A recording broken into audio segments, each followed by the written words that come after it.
I suddenly noticed that the banknotes in my pocket had turned to dust, so I rushed home, grabbed all the banknotes in the room, and threw them out the window. Sure enough, every single banknote turned to dust. To test my hypothesis, I placed Van Gogh's portrait by the door. The half of the painting that was exposed outside quickly turned to dust. I realized that anything obtained through wishes could not leave the room. To uncover the principle behind the wish room, I smashed the wall with a heavy sledgehammer. I found the wall was made of thick cables. I smashed open other walls, and they too were tangled with countless cables inside. In the end, I found the design drawings of the wish room. Just as I was trying to unravel its secrets, my wife walked over holding our son, ready to go out. Our son was also a result of a wish. Yet I didn't stop my wife from leaving the room. Perhaps this was the best fate for our son.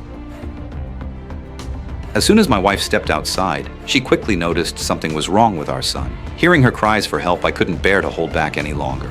I rushed out and carried our son back inside. In just a few seconds, the baby had turned into a 7-year-old boy. I told my wife the truth. If we wanted our son to survive, he could only stay in the room forever.